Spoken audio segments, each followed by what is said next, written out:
नमस्कार नाविका जी, आपके शो में शिरकत करने का मौका मिला इसलिए आपका शुक्रगुजार हूँ। सबसे पहले पप्पू यादव जी हमें ज्वाइन कर रहे हैं, तो वो अपना चुनाव जीते, उनको बहुत बहुत ढेर सारी शुभकामनाएं, बधाई हो। दो या तीन चीज़ मैं कहना चाहता हूँ पॉलिटिक्स छोड़कर। मैं माननीय गृह मंत्री जी के कुछ लाइस को आपके माध्यम से एक्सपोज करना चाहता हूँ, उम्मीद है मुझे टोका नहीं जाएगा। माननीय गृह मंत्री जी ने सच बोला, लेकिन आधा सच बोला, आधा सच मेरे हिसाब से झूठ होता है। ये एलएलबी सरकार है, भाजपा की सरकार। एलएलबी मतलब लाइंग, लीकिंग और ब्रेकिंग सरकार। जहां देखो लाइंग, लीकिंग और ब्रेकिंग, पेपर लीक से लेके पार्लियामेंट में लीक के अंदर। माननीय गृह मंत्री ने बोले 4 वार्निंग दिए गए थे स्टेट गवर्नमेंट को, बिल्कुल सही 4 वार्निंग दिए गए थे, लेकिन कौन से वार्निंग दिए गए थे? मेरे पास यहाँ पर आईएमडी का वेबसाइट है। आईएमडी के वेबसाइट पे केरला सरकार को जो वार्निंग दी गई थी जुलाई 23 से लेकर जुलाई 27 तक की वो वार्निंग है।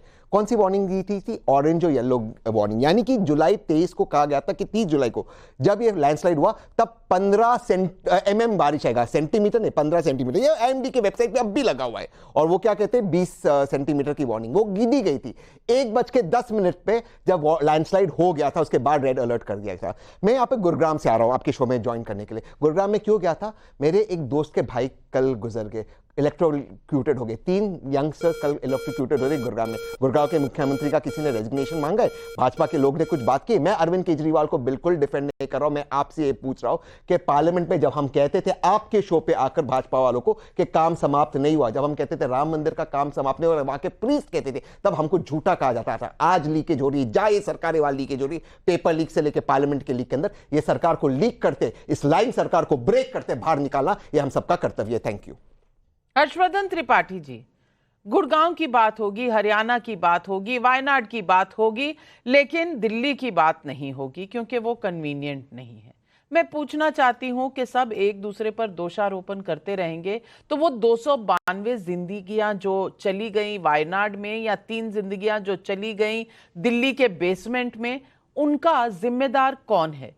और रही बात संसद से पानी टपकने की, तो इनको तो संसद से हर तरह से ही प्रॉब्लम थी। इन्हें शेर जो हैं वो ज्यादा गुर्राते हुए नजर आते हैं, सेंगोल से दिक्कत होती है, बिल्डिंग से दिक्कत होती है, नई नई पुरानी, जब ये थे तो नई बिल्डिंग चाहिए थी, जब बन गई नई बिल्डिंग तो पुरानी बिल्डिंग चाहिए थी। ये राजनीति नहीं है तो और क्या है? देखिए नविका जी, असली संकट यही है कि इस देश का हर राजनीतिक दल सिर्फ और सिर्फ अपना वाला पक्ष देख रहा है और हमले के लिए दूसरे वाले की कमजोरी देख रहा है। उसका एक बड़ा शानदार उदाहरण है, संसद भवन में किसी एक जगह से कहीं लीक हुआ, उसके नीचे बाल्टी रख दी गई। तो ठीक ऐसे ही है कि अगर संसद इतनी शानदार बनी है, इतना खूबसूरत काम हुआ है, तो इसको छिद्रान्वेषी समाज कहते हैं, और आसानी से समझने में कहें तो विघ्न संतोषी समाज कहते हैं, और आसानी से कहें तो हर जगह कहीं अच्छा खासा सब कुछ है, उसमें कुछ फटा खोज लेना, कुछ गंदा खोज लेना। ये आंख में गंदगी आ गई, और दुर्भाग्य से ये उनकी आंख में गंदगी आ गई है जिनको हम जनप्रतिनिधि के तौर पर जानते हैं। संसद में अमित शाह ने अगर वायनाड के बारे में बताया तो क्या बताया था उन्होंने कहा अर्ली वार्निंग सिस्टम जो हमारे पास है, दुनिया के 4 देशों के पास है, हमने वो एक जानकारी दी। क्या 2011 में उसको इको सेंसिटिव जोन नहीं बताया गया था? एक सांसद के तौर पर 5 वर्ष राहुल गांधी वहां रहे, अभी तो वहां का कोई प्रतिनिधि ही नहीं है। ये भी दुर्भाग्य देखिए, इस देश के नेताओं को अपनी राजनीतिक विश्वास नहीं उनको, इसीलिए 2-2 जगह से चुनाव लड़ना पड़ता है।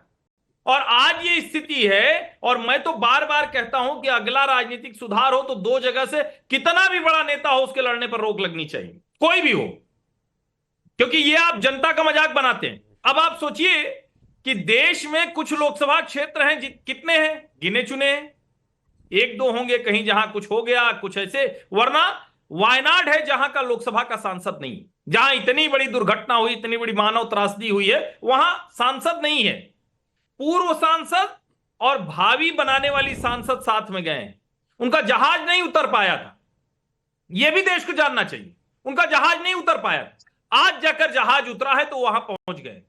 प्रतिनिधि के तौर पर ठीक है, लेकिन क्या राहुल गांधी को 5 साल में किसी ने आके नहीं बताया कि इतनी बड़ी त्रासदी हो सकती है? यूपीए की सरकार में 2011 और 2013 में इसी की बात कही थी, इको सेंसिटिव जोन है, ऊट पटांग काम हो रहे हैं। उनकी सरकार और कम्युनिस्टों की सरकार, अरे भाई भाजपा से लड़ने के लिए तो ये सब कर लेते हो, वहां के लोगों के लिए भला करने के लिए नहीं कर सकते थे?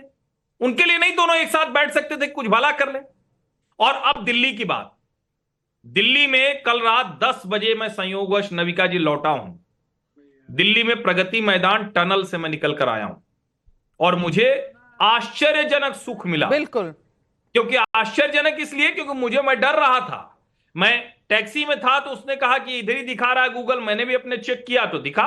वहां घुसते ही लाइन लगी तो मुझे लगा अगर बीच में फंस गए तो निकल भी नहीं पाएंगे, क्योंकि पानी तो भरता है। लेकिन अंदर गए तो वो साफ था। फिर सवाल यह है, अगर इसको रेक्टिफाई किया जा सका तो दिल्ली के अलग अलग इलाकों में काउंसलर से लेके एमएलए से लेके एमपी तक लेकिन वो क्या कर रहे थे, ये सवाल पूछा जाना चाहिए। बिल्कुल। लेकिन पप्पू यादव जी, आपदा में अफसर क्या आज संसद में ढूंढा जा रहा था कि बहाना चाहिए किसी तरह से अगर हम मोदी सरकार को टारगेट कर सकें, और आज यही काम किया गया।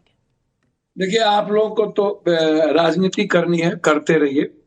भूज में भूकंप आया था, किसकी सरकार थी?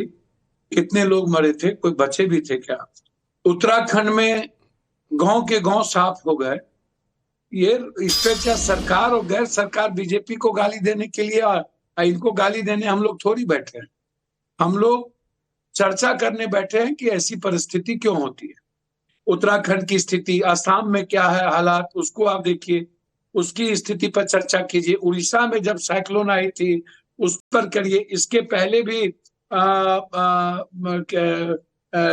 केरल में बहुत बड़ा डिजास्टर हुआ था, उसको भी आप देखिए। महाराष्ट्र में हर साल डिजास्टर होता है, स्थिति महाराष्ट्र की सबसे बुरी हो जाती है, आप उसको भी देखिए। बिहार 3 हिस्सा बाढ़ से प्रभावित है। आज तक नदी जोड़ने की बात थी, एक नदी नहीं जोड़ा गया। अटल जी का जो एक बड़ा वाइज सोच थी, उस देश के किसी भी नदियों को नहीं जोड़ा गया। देश के नदियों को आप गाद को नहीं निकालते हैं। आप जितने बड़े लेवल पर फरक्का से लेकर के भीमनगर बैरेज को का प्रोस्पेक्ट था, अब वो उसको बड़े लेवल पर उसको बढ़ाने की बात है, उस पर आप नहीं करते हैं। आप हाई डैम नेपाल से वार्ता चाइना के कारण नहीं कर पाते हैं। तो सवाल इसका नहीं है, सवाल क्यूटो बनाने का आप करते हैं। सवाल जब दिल्ली में गर्मी, उतने ही प्रदूषण, उतने ही जब राजस्थान में कुछ फूका जाता है तो दिल्ली में प्रदूषण बढ़ जाता है। हर साल दिल्ली डूब जाती है, कोई एक बार की बात नहीं है। जो एमसीडी है, हम ना तो आम आदमी पार्टी को ना तो बीजेपी को गाली देने आए हैं। जो एमसीडी है वो भ्रष्टाचार की गंगोत्री हो। एमसीडी में जो पदाधिकारी हैं उनकी संपत्ति की आप जांच करा लीजिए। 40% काउंसलर लोग होते हैं जो एमसीडी को प्रभावित करके अपना अपना मकान बना करके पैसे कमाते हैं। छोटे छोटे लेबर पर, सीवरेज पर बड़ी बड़ी घरें बन जाती है माफियाओं की।